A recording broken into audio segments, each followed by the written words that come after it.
Katie. Welcome to my channel. And today I'm going to be talking about human design readings and why people get human design readings. Should you get a human design reading? I'll share a little bit about my experience and why most of my clients come to me. So to start off, I'll share a little bit about myself when I found human design and what attracted me to it. I think it's similar for some people, although I think my situation was a little bit maybe more extreme than most. But when I found human design, my life was a mess. Like, not kidding. I was in a job that wasn't working for me. I was in a relationship that wasn't working for me. I was living somewhere that wasn't working for me. I felt like just isolated and out of whack with everything, like very out of alignment with everything. Nothing was really working. Everything felt like a struggle. And since then, I've changed jobs, I've started a business, I got divorced, I moved back to Canada.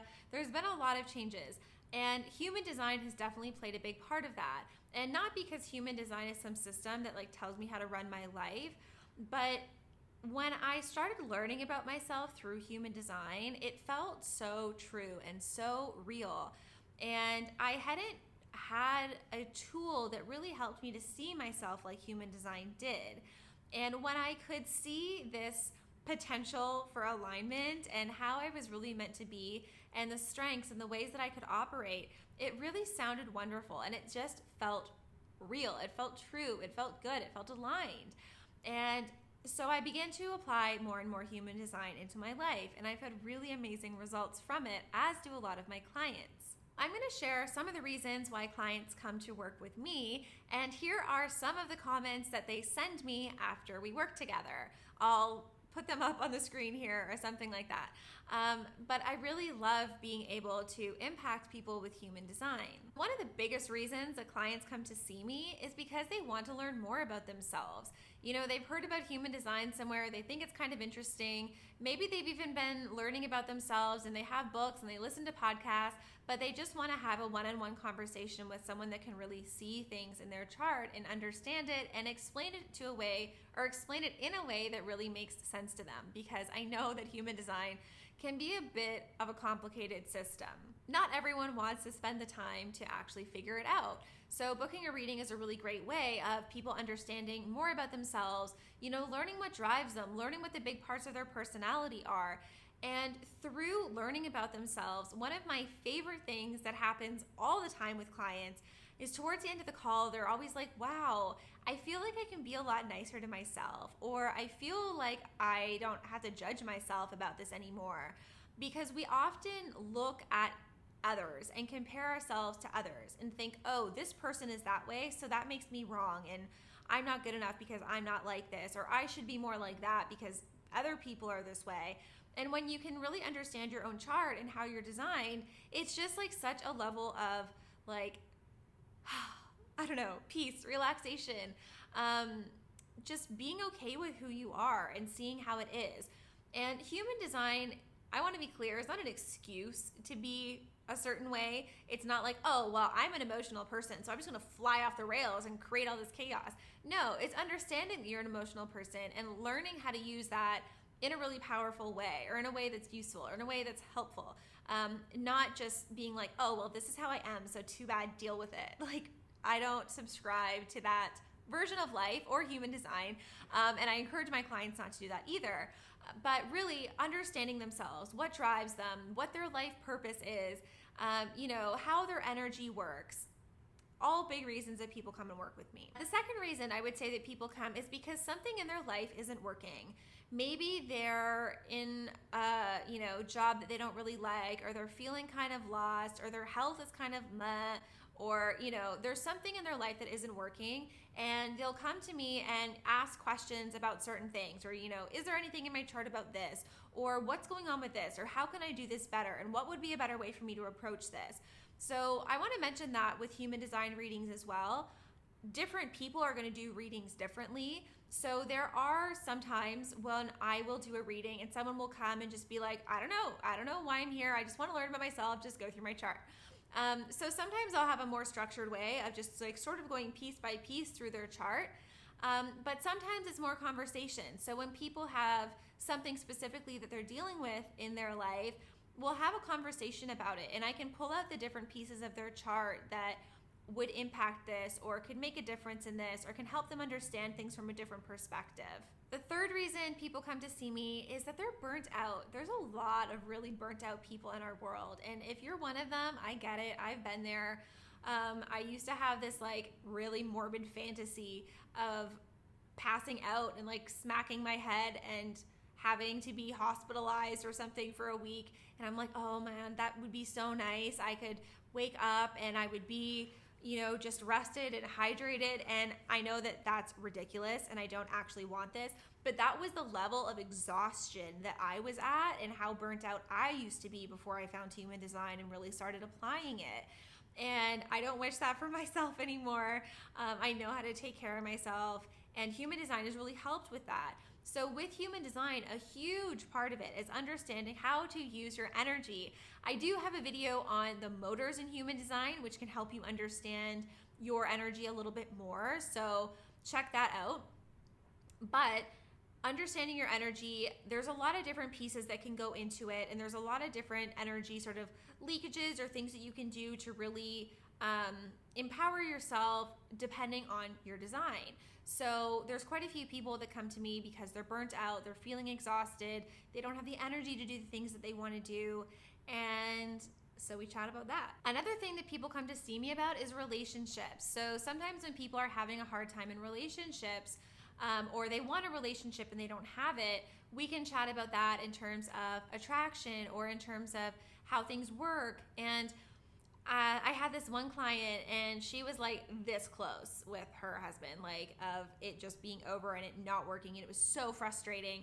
And that wasn't initially what the call was about, but I was like, okay, do you have his chart? Like, let me have a look at it. Let me see how you guys work together. And it was so clear to be like, oh yeah, I can see that, you see all this potential in him, and so you're frustrated when he doesn't take action, and you have a lot of corrective qualities to you, so you're constantly trying to correct him.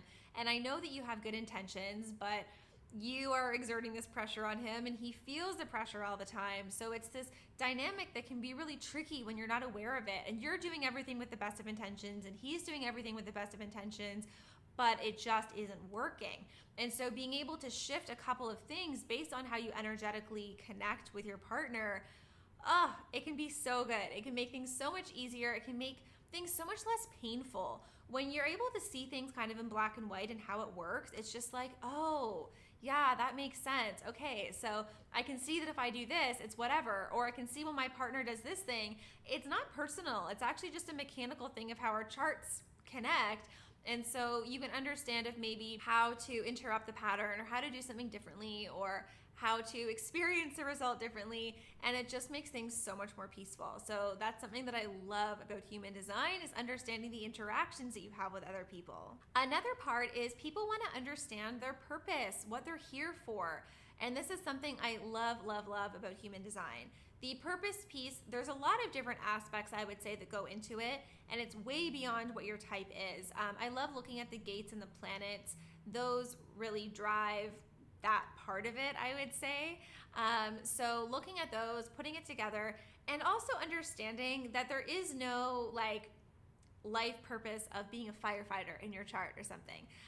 There's kind of general themes, and often people tend to fall into these themes anyways, but when you're looking at the life purpose aspect of the chart, it can be such a relief to people, because it's like, oh yeah, like I feel, I'm getting goosebumps because I'm thinking of some of my clients right now. But it's like, yeah, I really feel how much I want to do this, or how much I want this to be a part of my life. I had a client, for example, who really is designed to be an activist. It's so cool. I love this design in people. I have a few friends with it, and it's great. And it wasn't a part of her business. It was something that she had felt was really important, but that wasn't what she did. She was a creative person and she did this other stuff, but when she saw that in her human design, it was like, wow, it's so affirming to see that like this is part of my life purpose, and this actually is what I'm here to do, because I'm kind of scared to do it, or I don't know if I really should, or I don't know if it's worth the risk to go into this.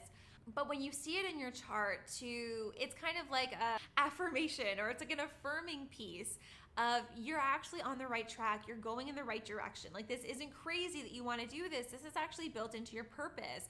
And so sometimes it can just help to boost your confidence and really give you that, like, okay, you're in the right direction, you're on the right path, keep trusting yourself, keep following your strategy and authority. This is really working out for you. Another reason people come to see me often is for business. And I would say that this really ties into all the other things of, like, something isn't working, or they just want to understand more about themselves, or they want to understand about themselves and their human design in business in terms of making things easier and being more aligned. And I love it. For whatever reason, I tend to work with a lot of projector clients in my coaching practice with human design. And it's so cool because projectors, technically, I mean, next to reflectors, of course, they're the ones that are meant to wait the most, in the sense of, you know, they're not here to initiate action, and they don't respond quite as quickly as generators do. That's not really how they're built. So I love working with projectors because it's so fun to see how quickly they get results through invitations and through recognition. And so often I work with people, or people come to me to try to understand how they can use human design in their business. And really what that's about is getting them into alignment, having them understand their purpose, what they're here for, how their energy works, how their strategy and authority works, and things that they're doing that are maybe bogging them down, clouding their aura, that kind of stuff. Because when you can remove that and when you get into alignment, things can really happen quickly. Yes, even for projectors. You know, I have clients that got fairly quickly within a couple of days, getting featured in major publications, getting invited to host retreats, getting, you know, I had a client that wanted to hire someone but was like, oh, this whole thing about whatever, like, it's just an idea right now. Literally had someone out of the blue email them wanting to work for their company and, like, pitch themselves to this projector, which was really cool. So there's a lot of different ways that people come to me for human design in business, but business definitely is one of them as well. And I love using human design for business. The last one I would say is that people have found human design, they're just really interested in human design, and they just want someone to explain it to them. Obviously not the entire system, but their chart and kind of how it works, because it is something that's overwhelming. And in hindsight, I definitely wish that I had just booked a reading when I found out about human design, although it was several years ago and there definitely wasn't the prevalence of it as there is now. But man, I spent so much time Googling random things and trying to search for stuff and trying to find podcasts and trying to find books. And it's a difficult kind of topic, especially when you have specific questions, to find out how things work. And so the ones that just want to move quickly will book a reading and kind of get into it right away. And I think that that's a really fun thing too, to just be able to go over a bunch of things and answer a bunch of questions and have it be about them, but it can be about things that are general and how the system works. And that's a really fun way to learn as well. It's almost like a little private class. So when it comes to having a reading and should you book a reading or should you not book a reading, it's totally up to you. Follow your strategy and authority. Find somebody that you resonate with. Because one of the things that's so cool about human design is that my chart is going to interact with your chart differently every time, right? Everyone is going to be different. So if you are feeling called towards someone to get a reading, I love it. Do it. It'll be fun. It's always an amazing experience. And it's different, again, depending on the person and depending what you're looking at and what area of your life you want to dive into. So if you guys have any other questions about human design, about readings, about understanding things, about understanding your chart, let me know in the comments below. And if you are interested in booking a reading, I would be honored to do one for you. I love doing them. You can book on my website. My link is sortofspiritual.com/readings. And I will leave the link below for you. So if you want to do that, you know where to find me. And come follow along with me on Instagram as well. I'm at sortofspiritual. I'll leave the thing up here somewhere. There's periods in between, but I share, you know, stories and content and stuff on there too. So I hope this was helpful for you. I hope you understand a little bit more why people get human design readings, why people are interested in human design, the kind of results they get from it in terms of understanding themselves, having more success in their business, understanding relationships, making improvements there, because I think the system has so much to offer. I hope you love it as much as I do, and I will see you guys next time. Bye.